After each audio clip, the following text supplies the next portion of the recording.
Velázquez, quien es neuróloga. Recuerden que ofrece un servicio aquí en el Centro Materno Infantil de la calle Salcedo, esquina Padre Berea. Doctora, bienvenida a este que es su espacio Contacto Diario. Muy buenos días, ¿cómo está Víctor? Muy buenos días, Romero, muy buenos días a toda la teleaudiencia del nordeste de San Francisco de Macorís. Y es verdad que tenemos un viernes fresco, porque mire ese rostro como se ve ahí de fresco. Sí. Además, en todo el sentido de la palabra, los viernes hacemos un programa fresco porque es cuando tenemos dos mujeres, ¿verdad? Sí, exacto. Está la doctora, la verdad es que en un momentito estará con nosotros Marilisa García. Doctora, la intención, como ya yo lo decía, de que usted comparta este tiempo con nosotros, pues, seguir orientando y muchas veces temas que tocamos pues sirven de prevención. Para quienes nos ven pues puedan prevenir, valga la redundancia, cualquier enfermedad y sobre todo en esta área como es la neurología.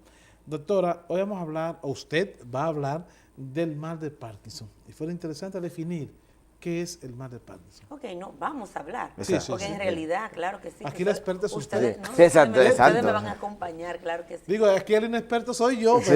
pero... No. Bueno, pues fíjate que el mal de Parkinson, cuando fue descrito por primera vez, se le llamó parálisis agitante.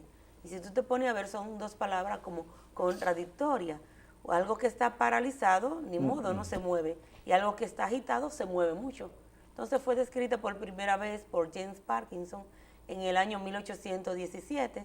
Es decir, que Sí, ya estamos cumpliendo 200 años de descubrimiento o de descripción por primera vez de la enfermedad de Parkinson. Y por lo tanto es una enfermedad neurodegenerativa. ¿Qué significa neurodegenerativa? En donde las funciones del cerebro van decayendo de forma crónica, es decir, con el tiempo. No dan marcha atrás. Exactamente. Son progresivas. Que no dan marcha atrás, son progresivas y que van degenerando en el tiempo.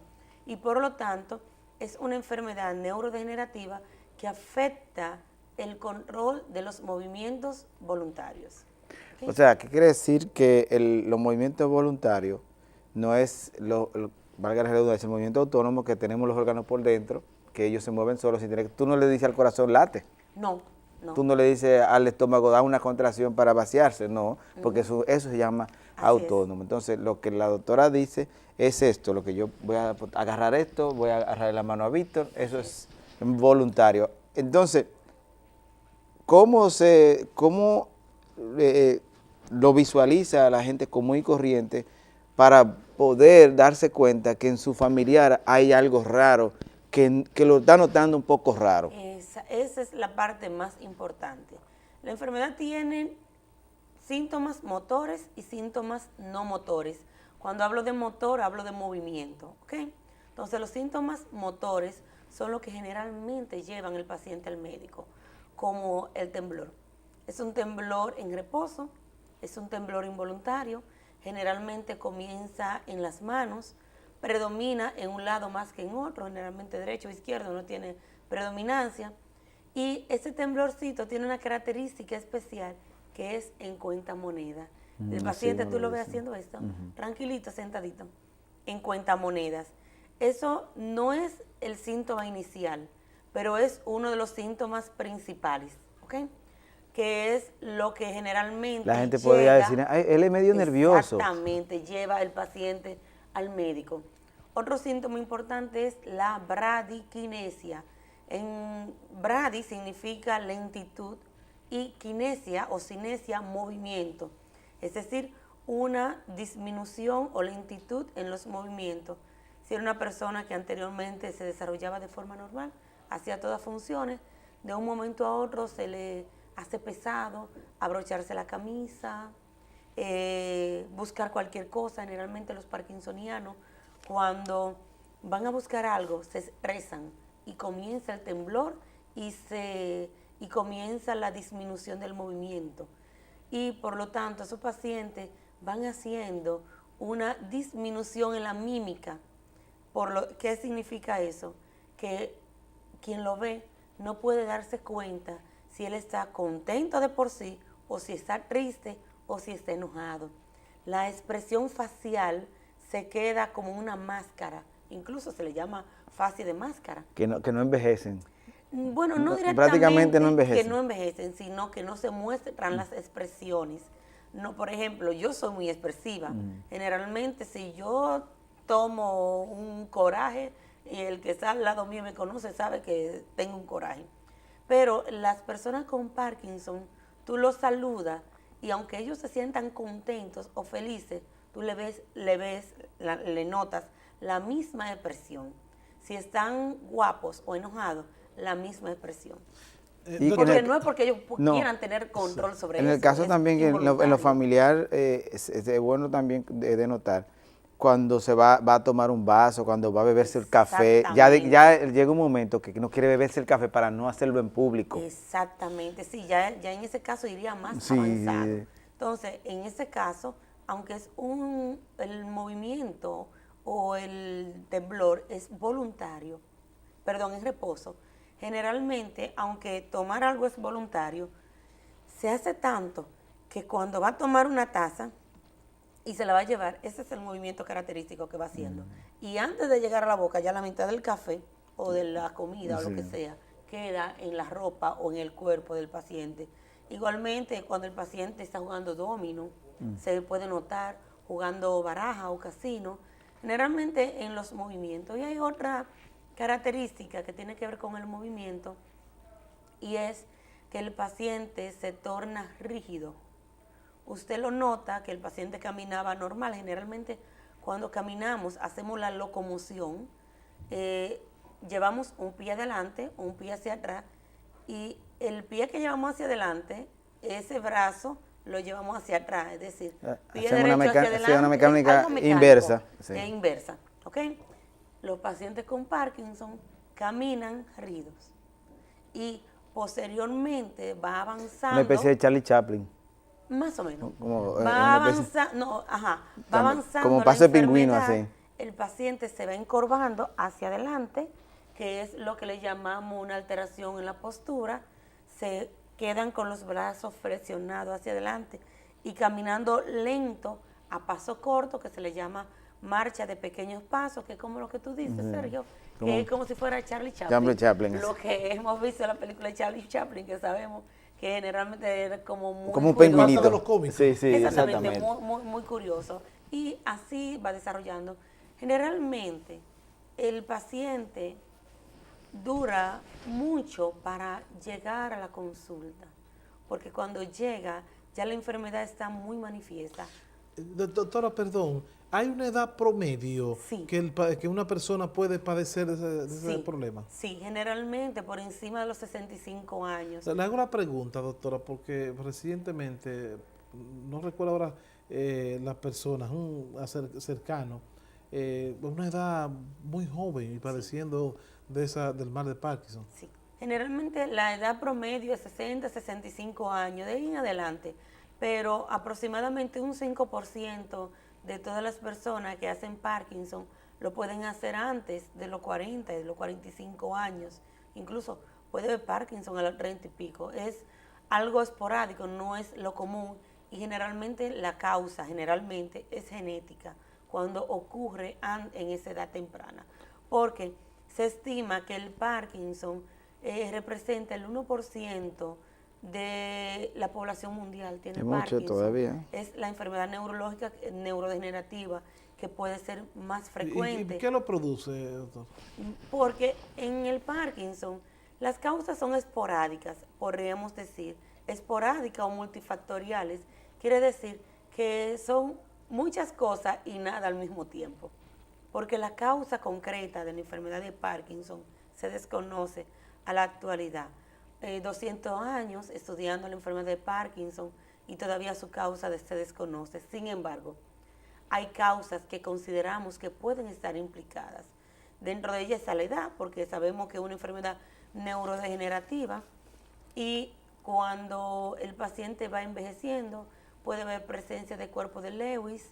Además de eso, puede ser que esté relacionado, por ejemplo, nosotros que vivimos en una zona rural, pacientes que viven, por ejemplo, en Cenovila, Mata de Cotuí, Pimentel, por mencionar algunos sectores, en donde hay muchos arroces, mucha producción arrocera, y la fumigación que se utiliza para los tóxicos, arroces, sí, exactamente, los herbicidas, tienen una sustancia que se le llama el MTP. Esa sustancia está muy relacionada con enfermedad de Parkinson. Incluso, si nosotros nos ponemos a hacer un análisis, un estudio en los pacientes con Parkinson, nos daríamos cuenta que la mayor incidencia de los pacientes que nosotros, los 6 neurólogos que vemos aquí en la ciudad, que tenemos, generalmente no son necesariamente todos del casco urbano, sino que vienen de la periferia porque está relacionado con esos tóxicos. También está asociado a daños propiamente dicho de la neurona y además, como hablaba, de las causas que son genéticas o hereditarias y el estrés oxidativo. En una ocasión pasada, Víctor, que estuvimos aquí conversando con ustedes, hablábamos que la depresión se había descubierto que en personas jóvenes era como un factor de riesgo para en un futuro, posteriormente, poder desarrollar alguna enfermedad neurodegenerativa. Y dentro de estas enfermedades neurodegenerativas, el Parkinson era una de ellas. Y en hombres es más frecuente que en mujeres. Pero no hay una predilección de raza y epidemiología a nivel mundial, porque nosotros vemos las estadísticas de nosotros, pero vemos que las anglosajonas son más altas. Sí, no, en realidad la estadística no tiene que ver con raza. Okay. Puede afectar a cualquier raza, igualmente que el Alzheimer. Lo que sí, que por ejemplo en el caso del Alzheimer, se ve más en países desarrollados, pero el Parkinson es más frecuente generalmente en hombres por encima de 65 años y un factor de riesgo agregado es la zona rural. Doctora, una persona ya con el mal como tal, o sea, ¿se mantiene consciente siempre? Porque, por ejemplo, usted dice que al momento de padecer el problema va a tomar una taza, o sea, va a ingerir los alimentos. ¿Se percata realmente? O sea, yo puedo percatarme que yo padezco del mal y tal vez muchas veces esa actitud que yo reflejo a veces, si puedo estar incómodo, y ese producto de que si intento tocar eso, se me puede caer o me puedo chorrear los alimentos. ¿Está consciente el paciente? Sí, generalmente el Parkinson en etapas iniciales no se asocia a demencia, aproximadamente un 20%, solamente 20 a un 30% de los Parkinson se asocian a demencia, y cuando se asocian a demencia, generalmente es conjuntamente con una demencia con cuerpo de Lewis, que habíamos hablado anteriormente, aquí creo, si mal no me acuerdo, el caso del actor de Robin Williams, que se estaba tratando como un Parkinson, y tenía síntomas parkinsonianos. En las últimas películas uno lo ve, pero al momento de su muerte, cuando le hicieron la autopsia, lo que tenía era una demencia por cuerpo de Lewis. Y uno pensaba que era parte de sus dotes como actor, ¿verdad? Sí, Pero hay una alta tasa de suicidio en los pacientes parkinsonianos. Exactamente, sí, porque dentro del Parkinson, la demencia, la depresión juega un papel muy importante. Ya cuando el Parkinson está desarrollado, aproximadamente 40 a 60% de los pacientes tienen depresión. ¿Y por qué tendrían depresión? Bueno, por lo que es lógico. Si usted anteriormente podía hacer todas sus funciones de las actividades de la vida diaria de forma normal, bañarse, cepillarse, generalmente cepillarse los dientes, peinarse, abotonarse la camisa, trabajar, ser una persona productiva. Y que son cosas elementales cuando tú no puedes hacerlo por ti mismo. De un momento a otro ya entonces usted va haciéndose dependiente un 10, un 15, un 20%. Y volviendo a tu pregunta con relación a la memoria o al estado de alerta, que es lo que nos caracteriza a nosotros, el Parkinson al principio o casi siempre está consciente. Es como cuando tú estás, tu cuerpo encerrado en un cuerpo que tú no puedes dominar y tú quieres dominarlo, pero no puedes. Y eso ocurre porque en el cerebro hay una alteración, hay una neurodegeneración de las neuronas dopaminérgicas. ¿Okay? Entonces la dopamina es el neurotransmisor que tiene que ver con la ejecución de los movimientos. Y por ejemplo, la corteza cerebral, que es la parte principal del cerebro en cuanto a los movimientos, manda el movimiento, pero ese movimiento llega de forma primitiva y cuando llega a un sitio que se llama la sustancia negra, que es donde están la mayoría o la mayor cantidad de neuronas dopaminéricas, esa sustancia negra a través de esas neuronas como que modula ese movimiento, lo controla. Es como cuando los Lo vuelve chamaquitos, fino. como cuando los chamaquitos llegan con un trastorno de hiperactividad, llegan donde una madrastra, donde a una escuela que lo alinean. Ok, entonces la sustancia negra lo que hace es que controla esos movimientos que vienen alterados de la corteza. ¿Qué pasa? Que cuando la sustancia negra está alterada, porque ya hay enfermedad de Parkinson, los movimientos llegan de forma como salieron y no hay un control específico, por ejemplo, para yo tomar, ponerme el anillo, colocarme el reloj, ponerme un arete o lo que sea. Entonces, en ese caso, si voy a hacer cualquier cosa, porque la corteza no manda, es como cuando los muchachitos no coordina nada. no coordina. Es cuando los niños están de meses, que están comenzando a aprender a hacer los movimientos. Y ahora, esos son síntomas que ocurren, pero conjuntamente va pasando el tiempo, esos síntomas van empeorando. Hay una cosa que nosotros queremos que quede claro y que la doctora nos va a aclarar. Es ese momento de llegar el Parkinson a las manos de la doctora. O sea, ese tiempo que se tarda, hay dos factores que es importante, que son, primero, la negatividad del paciente de aceptar que algo raro está pasando, porque lo oculta, deja de hacer cosas para que nadie lo vea. Los familiares tienen tendencia a negar el proceso.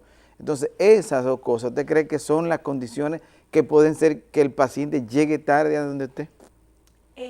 Sí, esas dos influyen. Influye también el no reconocimiento adecuado de los síntomas, porque el paciente generalmente da mucha vuelta a veces en otras especialidades. Incluso nos hemos topado que, por ejemplo, usted mismo me ha mandado allá en el materno paciente que van donde usted por otra cosa y usted nota y dice, no, pero usted parece que tiene un Parkinson y me lo manda. Incluso hay pacientes que yo recibo que van por un dolor, por ejemplo, de cuello, porque es muy frecuente el dolor de cuello en los Parkinson o un vértigo, y van por eso y cuando yo lo examino, digo, pero usted tiene un Parkinson, es una sorpresa para ellos. Y generalmente no confían en la primera determinación y siguen buscando una segunda alternativa porque es una enfermedad que no es tan fácil de aceptar y generalmente yo lo que le digo es la enfermedad que tenía el Papa Juan Pablo II, para que generalmente se sientan identificados. Mohamed Ali. Sí, porque el de él, aunque él era post-trauma, pero era un parkinsonismo, entonces para que se sientan identificados y puedan entender lo que es la enfermedad. Y es muy triste para nosotros decirle que la enfermedad generalmente no tiene cura, pero ojo, hay tratamiento sintomático. ¿Qué significa el tratamiento sintomático? El tratamiento sintomático simplemente es para nosotros mejorar los síntomas y se mejoran muy bien. El paciente con Parkinson, porque si el Parkinson a una persona le comienza a los 78 años, a los 60 años, y usted puede durar 20 años con Parkinson, si usted tiene 78 y le sumamos para que sea más llevadero. Sí, 98 años, sí, va muy generalmente bien. el paciente no muere de Parkinson. No. Y por eso nosotros efectivamente muy bien tratamos los síntomas. Si el paciente tiene alteración del movimiento, se tratan los movimientos. Si está rígido, se trata la rigidez. Si tiene depresión, se trata la depresión. Es decir, que hay un gran número, una amalgama de medicamentos que nosotros podemos usar y lo mejor.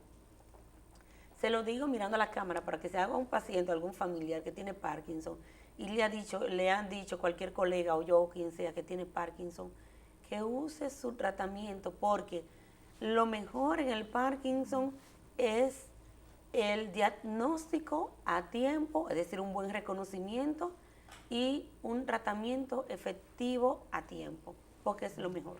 Bueno. Doctora, gracias una vez más por compartir con nosotros este tiempo aquí en Contacto Diario con esos temas tan interesantes y que sabemos que estamos todos aprendiendo y también una manera de conseguir la prevención al momento de usted ser impactado con este tipo de enfermedad. Gracias, doctora. Y que podemos dejar para otro tiempo los síntomas no motores que son muy importantes y en otra tercera fase el tratamiento revolucionario del Parkinson, porque el Parkinson se opera. Así es. Entonces vamos a comprometer a la doctora que en su próxima visita aquí, participación en este continuidad. espacio, vamos a darle continuidad a este tema que yo también me he sorprendido con, o sea, tantas cosas que se pueden decir tan profundas y muchas veces que nosotros y ustedes pues desconocen realmente de lo que es el mal de Parkinson. Gracias, doctora, por estar con nosotros. Gracias a ustedes. La doctora Elidenia Velázquez, quien es neuróloga, pues estuvo con nosotros en el día de hoy aquí en Contacto Diario. Así que la invitación para que se mantengan ahí y puedan seguir disfrutando de lo que hemos preparado hoy aquí, viernes 27 de enero del año 2017 aquí en Contacto Diario. Así que no se muevan, que en breve regresamos.